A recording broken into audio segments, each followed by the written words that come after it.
Salut à tous, bienvenue sur Direct Snap, j'espère que tout le monde va bien aujourd'hui. On se retrouve pour une nouvelle vidéo avec Kamel Tatouage. Alors il est en couple depuis un petit moment avec Salomé. C'est elle qui partage sa vie et elle est tous les jours présente sur son Snap. Aujourd'hui, Kamel Tatouage a décidé d'ouvrir son cœur et de partager à ses abonnés l'amour qu'il porte pour Salomé. Il dévoile comment il est arrivé à ce niveau de relation où tous deux partagent tout ensemble. Et il est vrai, de voir un couple partager autant de complicité et de sincérité sur les réseaux sociaux, ça reste rare. Moi je vous en dis pas plus, je vous laisse découvrir les belles paroles de Kamel Tatouage. N'hésitez pas à partager vos réactions en commentaire. Bonne vidéo à tous. Je l'ai bien amadouée, elle est tranquille, relax. Je me casse. Allez, bisous mon cœur. J'ai pas même. De quoi hein? Mais toi t'es fou bébé. De quoi? Arrête bébé, ils vont trouver un truc bizarre. De quoi? Mais tes copains. Non, tranquille, tranquille. Ah, vas-y, je sors dîner vite fait avec mes potes, tu vois. À la famille. Bisous, ciao. À demain. Le à demain, il va pas passer. Quoi? La famille, déjà je voulais remercier tout le monde pour les milliers de messages, parce que c'est des milliers de messages que je reçois qui sont vraiment super gentils. C'est toujours, je reçois énormément de messages gentils pour moi, pour Salomé et tatati, que on est un couple, on est un exemple, que nanani nanana. Je vais juste dire un petit truc. Je suis loin d'être un exemple. J'ai fait des conneries comme tu peux même pas imaginer. Je suis Gaston Lagaffe, j'ai fait plein de bêtises, nanani. Mais au jour d'aujourd'hui, je suis en couple avec une femme exceptionnelle. Mais quand je te dis exceptionnelle, avec des valeurs et une manière de voir la vie et un soutien que j'ai pas beaucoup connu dans ma vie. Voilà, je veux te le dire comme ça. Maintenant, on a tous fait des conneries dans notre vie. Moi, elle, toi. Maintenant, tu as vu les couples, tu as vu, il n'y a rien qui est prédéfini. Tu vois cette espèce d'osmose, de bien-être et de bon délire que j'ai avec ma meuf. Ça, c'était pas dès le début. Ça se fabrique. Tu vois, il y a de la confiance qui arrive, on kiffe tous les deux, elle me fait confiance, je peux sortir avec mes copains, elle sait que je vais pas faire... Ouais, elle sait que je vais pas faire de conneries, elle sait que je vais bien me tenir. Donc limite, elle m'encourage, vas-y, va t'amuser avec tes potos. Là, on va partir en vacances, tu vas plus les voir et tout, donc va t'amuser et tout. Tu vois, moi, je la taquine du matin au soir. Mais chacun sa manière de montrer comment il kiffe quelqu'un, comment il aime quelqu'un.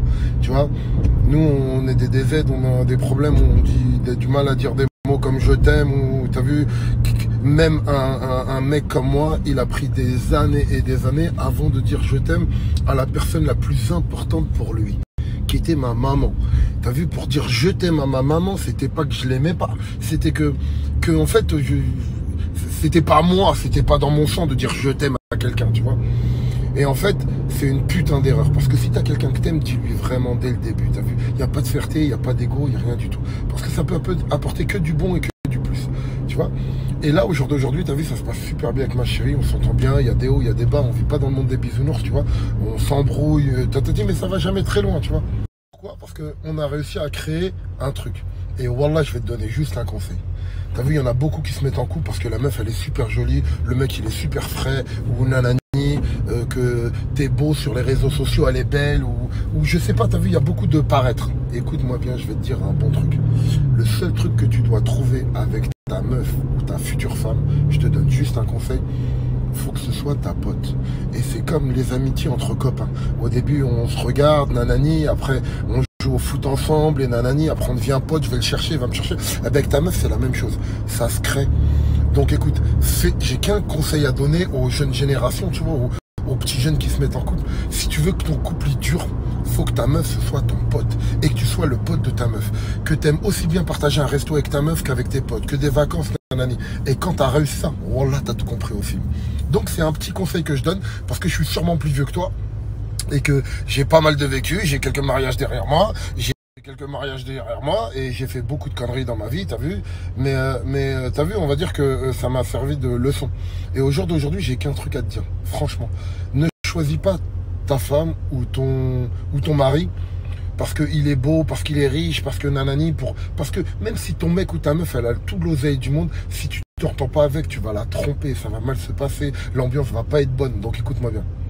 Premier, c'est pas une histoire d'oseille, c'est pas une histoire de paraître, t'es le plus beau et le plus belle.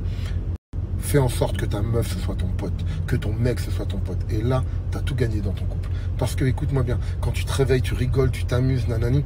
Je vois plein de couples autour de moi, ils sont en couple mais ils s'amusent pas, ils partagent pas, ils kiffent pas. Le mec il kiffe plus avec ses potes, la meuf elle kiffe plus avec ses copines. Non, si tu t'es mis en couple, c'est pour partager. Et c'est pas parce qu'il y a des enfants ou nanani. Ouais, des enfants, c'est toujours une petite contrainte en plus, mais on peut kiffer quand même, voilà.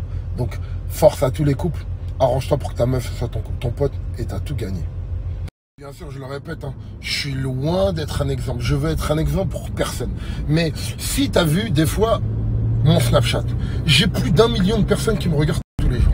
Donc si j'arrive à faire germer des bonnes choses, parce que moi je veux que du positif dans ce Snap, tu vois, je parle jamais de religion, pas de politique, pas de problème. Je veux que quand tu allumes mon Snap, ce soit un truc où tu passes du bon temps et que tu t'amuses et que tu rigoles et que t'as vu, il y a tellement de problèmes dans ce monde que moi je veux que quand tu regardes ce Snap, tu sois content, tu vois. Donc surtout, j'ai coupé, je me suis trompé de route. Qu'est-ce que je veux te dire? Non, en fait, moi, t'as vu, je veux juste que quand tu regardes ici, que ce soit un moment positif. T'as vu, je peux te faire apprendre des trucs dans le sport, j'en ai fait toute ma vie. Je suis pas un grand chef cuistot, mais j'aime la bonne bouffe, tu vois. Donc, t'as vu, je veux que ce soit un truc positif. Et t'as vu, quand je prends la parole comme ça pour parler de couple ou de choses, t'as vu, c'est une faire un truc sympa. Wallah, moi, j'ai passé une bonne journée et que je suis content. Donc, voilà.